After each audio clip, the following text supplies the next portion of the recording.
கட்சி முடிவு பண்ணணும் யார் எந்த இடத்துல போட்டியிடணும். நாங்கள் முடிவு பண்ணக்கூடாது. கட்சி சார்பாக என்ன சொல்கிறாங்களோ அதுதான் கேட்போம். கட்சி ஜெயிக்கணும், எங்களுடைய அலையன்ஸ் ஜெயிக்கணும், அதுதான் முக்கியம். திமுக ஆட்சி எப்படியாவது வீழ்த்தணும், அது மட்டும்தான் நோக்கமாக இருக்குது. அவங்களுடைய கரப்ஷன், பெண்களுக்கு பாதுகாப்பு இல்லை, போதைப் பொருட்களுடைய ஈஸி அக்சசிபிலிட்டி, இது எல்லாத்துக்கும் ஒரு முற்றுப்புள்ளி வைக்கணும். அதை நோக்கி தான் இந்த தேர்தலில் நாங்கள் எல்லாரையும் சந்திக்க போகிறோம்.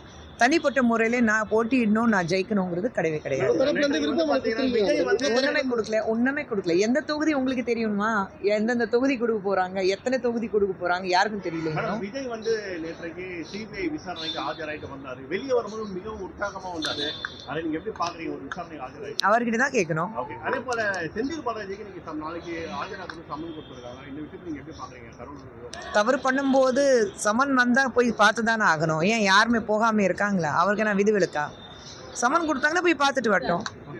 தொடர்ச்சியாக வந்து பார்த்தீங்கன்னா தாவேகா தலைவர் விஜயை வந்து என்டிஏ கூட்டணிக்குள்ள அழைத்து வரணும்னு சொல்லிட்டு பேசிட்டு இருக்காங்க. பேசுறவங்களுக்கு பதில் கொடுக்க முடியாது.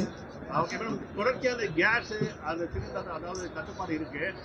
மத்திய அரசோட வெளியுறவு கொள்கையினால தான் நம்மளால வந்து வீட்டு இது பண்ண முடியும். திமுக வந்து அறிவுபூர்வமாக பேசிட்டு இருக்காங்களான்னா முதல்ல அவங்களே வந்து கண்ணாடி பார்த்துட்டு கேட்கணும். எல்பிஜி கேஸ் பிரச்சனை வந்து இப்போ இருக்கிறது உலகத்தில் என்ன ஒரு பிரச்சனை போயிட்டுருக்கு அவங்களுக்கு தெரியாமல் இருக்குது. அது தெரியாமல் அரசியல் பண்ணுறாங்கன்னா எவ்வளோ பெரிய அறிவு ஜீவிங்கன்னா அவங்க முதல்ல புரிஞ்சுக்கிறோம். உலகத்திலே ஒரு பிரச்சனை போயிட்டுருக்கு, அவ்வளோ பெரிய போர் போயிட்டுருக்கு. அந்த பிரச்சனையிலே வந்து தமிழகத்தில் ஒரு குழந்தைக்கு சளி பிடிச்சாலும் அதுக்கு பிஜேபி நரேந்திர மோடி தான் காரணம் சொல்லிக்கிற அளவுக்கு ஒரு கீழ்த்தனமான அரசியல் திமுக பண்ணிட்டு இருக்கு.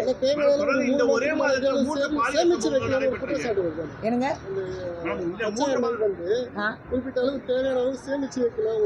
3 மாசத்துக்கு முன்னாடி இந்த மாதிரி போர் வரப்போது நான் இவங்களுக்கு வந்து தகவல் கொடுத்தாங்களா? ட்ரம்ப் கொடுத்தாரா இல்லை நெத்தானியோ கொடுத்தாங்களான்னு முதல்ல சொல்லுங்களேன். இப்போ இவங்க பண்ணியிருக்கணும்ல, தமிழகத்தில் இந்த பிரச்சனை இருக்கக்கூடாதுன்னு இவங்களுக்கு முன்னாடியும் அந்த ட்ரம்ப்போ தொடர்பு பேசிட்டு சொல்லிட்டாங்களா? இல்லை ஒரு இஸ்ரேலுடைய பிரைம் மினிஸ்டர் பேசிட்டாருன்னா இவங்க சேமிச்சு வச்சிருக்கணுமே. ஒரே மாதத்தில் தொடர்ந்து 2-3 பாலியல் சம்பவங்கள் நடைபெற்றது.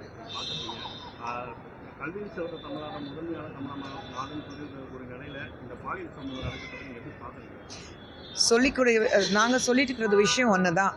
திமுக ஆட்சியில் பெண்ணுங்களுக்கு குழந்தைங்களுக்கு எந்த பாதுகாப்பு இல்லை. லா அண்ட் ஆர்டர் வந்து எங்கேயோ போய் நிற்குது. இன்றைக்கி ஒவ்வொரு இடத்துலையும் தினமும் பேப்பர் படிக்கும்போது பெண்களுக்கு இந்த மாதிரி ஒரு கொடூரம் நடக்கும்போது திமுக ஆட்சி கண்ணு மேலே ஒரு கவரை வச்சுட்டு நான் வந்து பண்ணுறது தான் சட்டம்னா நினச்சிட்டு உட்காந்துட்ருக்காங்க. அதுக்காக தான் சொல்கிறோம், இது திமுக ஆட்சியோட கடைசி தேர்தல் இருக்கணும்.